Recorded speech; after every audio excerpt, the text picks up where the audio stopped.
Merosotnya pamor Demokrat itulah topik The Headlines kali ini. Kita simak tayangan berikut.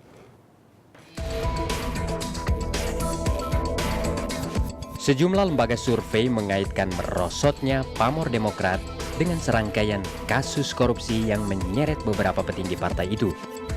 Survei terbaru Lembaga Survei Nasional menyebut 51% responden menilai Demokrat sebagai partai yang kadernya paling banyak terlibat korupsi.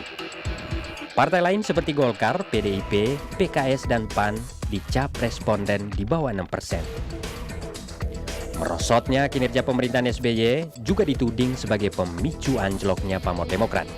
Faktor ini bahkan pernah disorot Anas Urbaningrum, Ketua Umum Demokrat. Survei terbaru Carta Politika yang dirilis bulan Agustus lalu menyebut 50% responden tidak puas dengan kinerja pemerintahan SBY Budiono. Nah, apa biang keladi terpuruknya pamor Demokrat? Iya, merosotnya Partai Demokrat dan korupsi serta kinerja pemerintah dituding sebagai hal penyebabnya. Ini soal persepsi masyarakat. Baik soal persepsi, bukan soal kebenaran.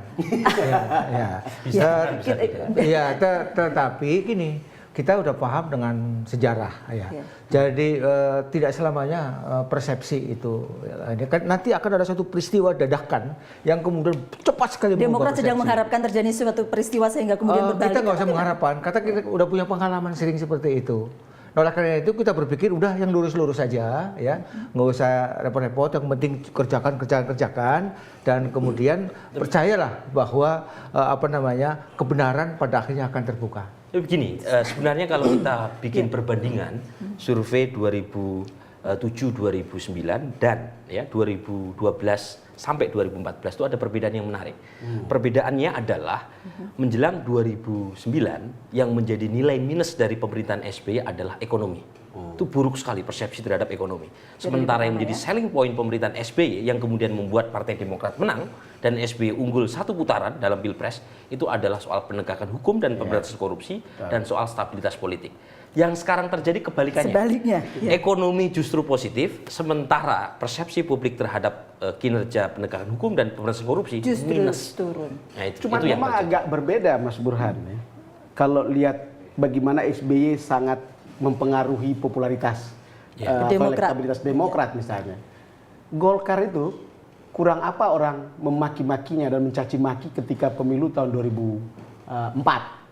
Tahun 2009 dianggap sebagai pewaris kekuasaan lama yang termasuk korup dan juga bahkan ikut mendukung pemerintahan yang kita sebut tanda kutip waktu masa korup dan tiran gitu pada waktu itu gitu ya. Tapi itu dia stabil seperti itu, tidak anomali seperti Demokrat nih. Gitu. Golkar itu kadernya udah banyak. Dan waktu itu 70% kan, zaman Pak Harto kan. Jadi 70% jatuh ke sekian udah luar biasa. Infrastrukturnya sudah jalan. Udah ideologis. Nah, cuman sekarang kalau Demokrat cuma berpegang kepada SBY, sementara Golkar infrastrukturnya lebih baik. Dalam perilaku pemilih kan banyak faktor ya. Ada faktor ekonomi politik atau ada contoh faktor dua menarik ya, kader partai ya. Nazarudin kader korupsi kemudian justru menghancurkan partainya. Tapi Zulkarnain Jabar ketika dianggap korupsi mengatakan jangan hubungan dengan partai, tanggung jawab saya pribadi. Termasuk begini, ada soal ekspektasi. Ya, kalau misalnya Golkar ada kadernya yang korup, kadang-kadang orang menganggap oh biasa, wajar Golkar.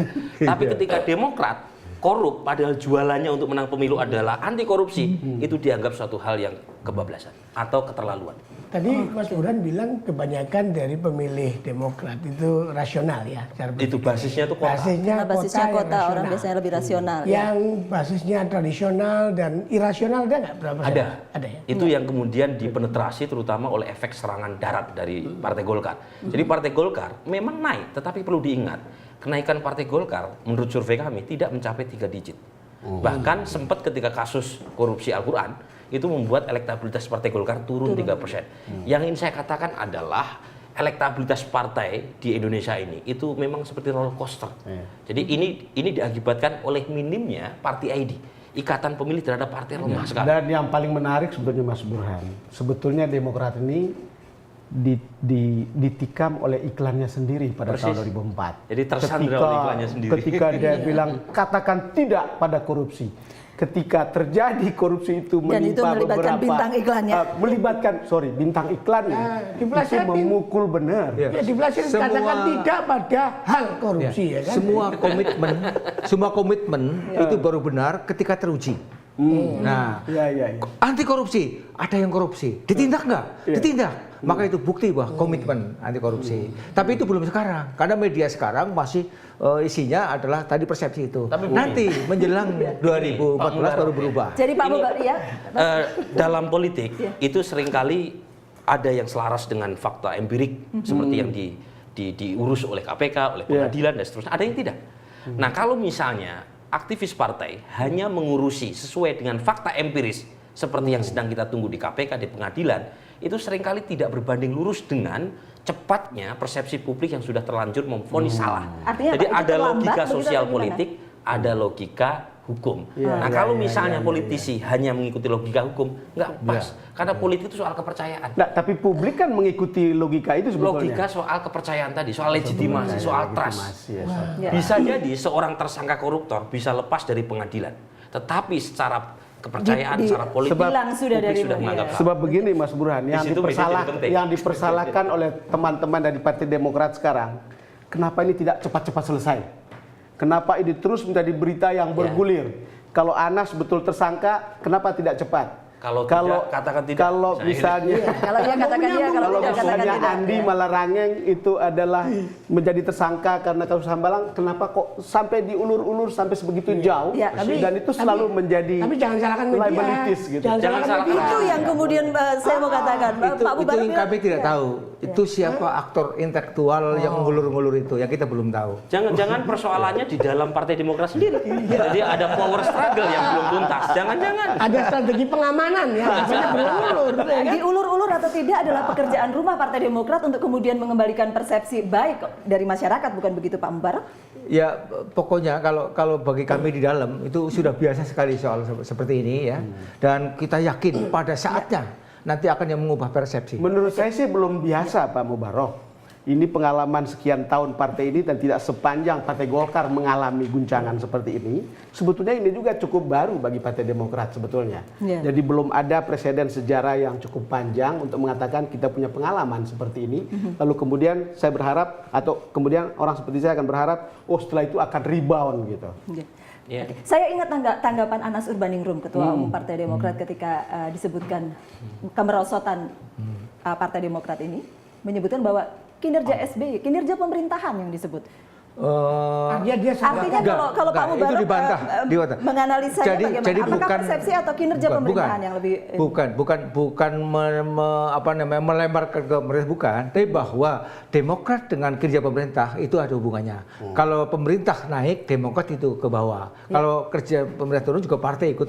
Kalau kita membandingkan antara korupsi dengan kinerja pemerintahan, mana yang lebih berat? Sesungguhnya begini, kalau menurut survei internasional, penanganan korupsi di Indonesia naik 1 digit. Ya. Dari 2 menjadi 3. Cina hanya 0,2. Sesungguhnya itu luar biasa, hebat. Tapi berita itu justru korupsinya yang paling banyak. Kalau berapa kali berita saya mau ke sini saja, Pak berita. Penanganan korupsi bukan karena campur tangan presiden. Korupsi karena memang hukumnya harus tegak. Ya itu, tapi kan periode sekarang. Begini, soal berita, ya kalau kita kaitkan apakah persepsi itu terbentuk oleh berita atau tidak, itu kan hubungannya asosiatif. Ya, jadi jangan salahkan berita. Itu yang paling utama. Yang kedua, soal persepsi bahwa penanganan korupsi di Indonesia itu naik, itu mungkin iya, tetapi tidak berbanding dengan keinginan atau ekspektasi masyarakat yang besar. Kalaupun toh misalnya ada kenaikan, kalau ekspektasi publik kenaikannya bukan 1 tapi 5, nggak ada kenaikan. Nggak nyucuk. Nggak cucuk. Gitu. Dan yang paling penting ini Mas Wahyu, kalau kita lihat approval rating pemerintahan SBY sekarang, ya SBY ya sebagai presiden bukan pemerintah. Kalau misalnya approval rating pemerintahan SBY itu di bawah 50%. Tapi kalau approval rating SBY sebagai presiden 54%. Memang di bawah angka elektoral, tapi hanya sedikit di atas batas psikologis 50%. Nah ini menurut saya salah satu faktor yang membuat Partai Demokrat juga turun. Tetapi kalau kita kaitkan dengan persoalan internal, saya kira jelas ada kontribusinya juga. Tetapi saya mungkin orang yang percaya seperti kata Pak Mubarak tadi. Kalau ini ada hubungannya dengan kinerja pemerintahan SBY, itu sama dengan harapan masih tetap ada, tetapi akan ada di tangan SBY atau pemerintahan SBY untuk bisa pulih pada tahun 2014. Kira-kira begitu ya? Ya. Rasanya mungkin ya. Nggak. Tapi lagi-lagi Ya. ini begini kan, SBY ini sudah jadi presiden untuk kali kedua. Betul. Harapan publik tidaklah serendah seperti di periode pertama. Iya, iya. Wajar karena ini periode terakhir. Karena itu SBY harus memberikan legacy. Tetapi 3 tahun terakhir saya melihat SBY tampil sebagai presiden mediocre. Jadi Tapi pidatonya KPK kemarin terakhir bagus. Ya, Terakhir tapi bagus. kita harus fair. Kita harus fair. Ya kan Terakhir Pak Mubarak Tapi paling tidak kalau menjelang 2014, Tapi itu toh sing api. Yang Cuma begini Mas Wahyu, kepuasan publik bukan hanya berhenti di tingkat pidato. Ya. Coba misalnya dikaitkan dengan polisi dan jaksa yang Ya. secara struktural di bawah publik juga SBY. masih curiga. Kenapa gitu aja kok dipidatokan? Kenapa kan dipanggil aja Kapolri, ini selesai urusan. Iya ya kan? Oke, kita akan lanjutkan sesaat lagi. Demokrat meroket karena figur sentral SBY yang kuat. Bagaimana kemudian nasib Demokrat tanpa SBY di atas panggung pemilu 2014? Headlines akan kembali untuk Anda.